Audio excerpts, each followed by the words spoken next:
Netflix brings us a new Wallace and Gromit feature film, but is it worth your time?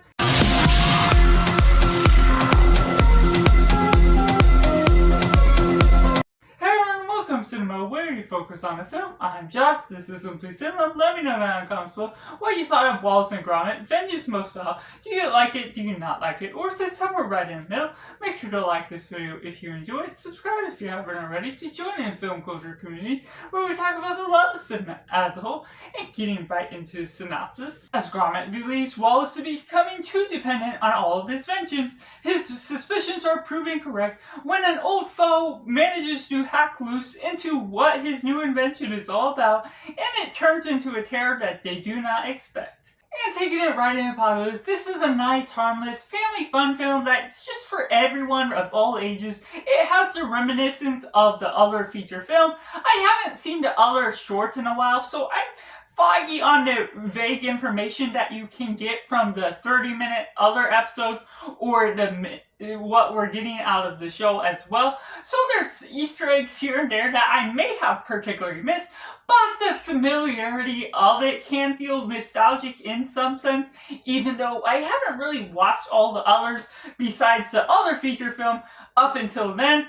And so just the way you're going about it, it can be one for the fans, and it's not necessarily set to be a part of those directly. You can still watch this independently, but those can add a little bit of a flavor to what you're getting to the background knowledge. And of course, with these type of films, with the Wallace and Gromit, you have this nice hand-pressed claymation that's done all by human hands, so it's really nice outside of the inventions, everything you're getting with digital film, regular film, whatever you're touching on that, yet the colors are compressed in a way that's really lively to the natural ambience to what you may be wanting, and it just looks like it's done so much better by the appearance of the film, by how everything looks finished up, the different lighting technicalities, and everything that builds upon the cinematography as a whole.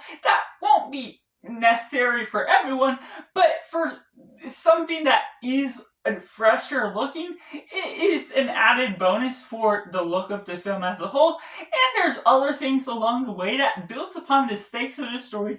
The brisk pace can catch your attention, manages to pull you along, that won't really get you bored even if you're not particularly interested in the story. And so the way you're building about all these minor different characters, there's nothing too complex to follow, but still manages to have some nice themes, familiar ones we've seen before, that go about cliches that may be repetitive in some sense, but at the same time, I feel it's really well worth, especially in this day and age, about taking humans, making the importance of touch and communications, of community versus machines taking over all of our work. And so the message is there. It may not provoke too much, but it is there within this nice family film that has the quirks, the jokes that are both visually aided and vocally aided, just having all the cute little puns, other things that works upon the humor as a whole. Getting right into mixed elements, like some other films, there's contrivances or small things here and there that you may feel led to roll your eyes a little bit, but it's a family film that you can sort of pass some of the things. You can't always get things perfect, either as an animator or as a storyteller, whether it's perfect timing of a chase or other things that go about along the way for the set design and making the pace the exact same throughout the way that they're telling the story as a narration. And so the build up to certain events may feel a little out of order, inconsistent in some mannerisms, and there's also an element where I feel like there's a little bit more we could have gotten out of the neighborhood, all the other people, such as what I saw out of the feature film that we originally got of Were Rabbit. But within this one, they sort of appear at one certain moment, And it becomes important, and they feel much more important as a role, not necessarily going throughout the whole film, because they don't appear until maybe a half hour, 20 minutes toward the end. But then they don't show up for the rest of the film. There's no resolution to that sort of conflict, to what's going on. And yes, even if the problem is solved, there's no interaction to what ultimately pays an effect to any apologies, other things that go about along the way, that I feel was kind of absent. I was kind of questioning what certain things could have been done here and there to include them a lot more. It's not a make or break, but it was something that I did kind of feel a little confused by in some manner, even if it didn't affect the story's overall arc. And going into the negatives, unfortunately, while I mentioned there are small contrivances here and there that bugged me a little bit, there's other ones that just really wrecked what was going on with the film.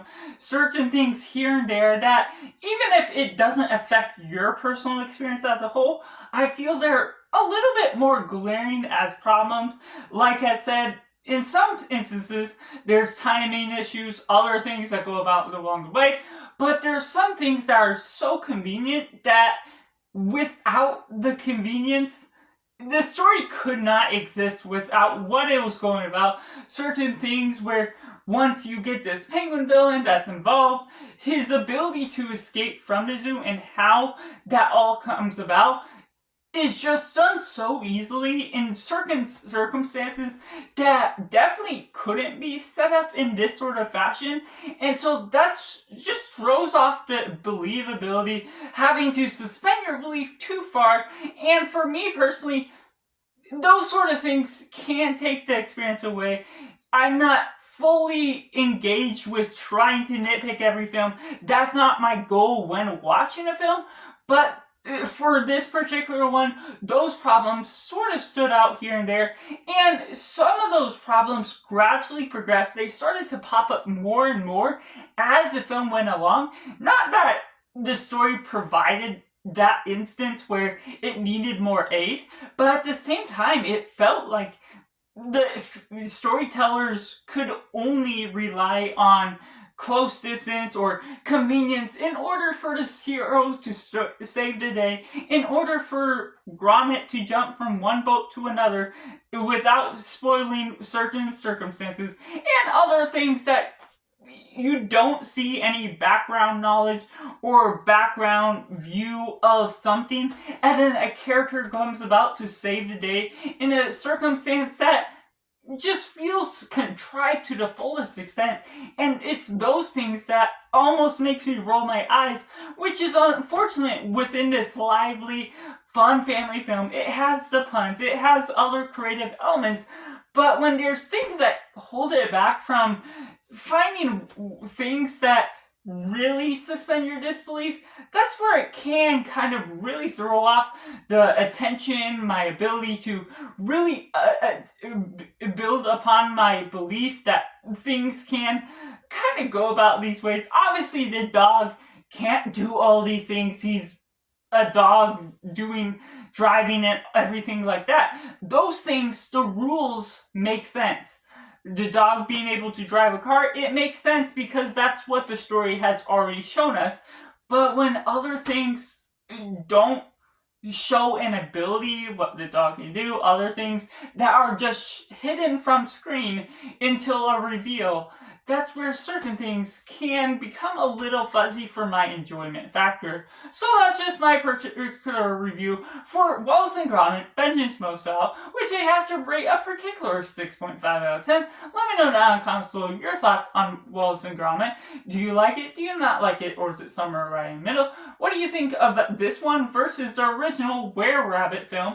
If you've seen all of the Wallace and Gromit films, including the shorter ones, let me know your ranking of them. I need to possibly go back and see all of those just as well. So make sure to like this video if you enjoy it. Subscribe if you haven't already to join in film culture community where we talk about the love of cinema as a whole. So that's just all. Make sure to do yourself a favor and go watch a movie.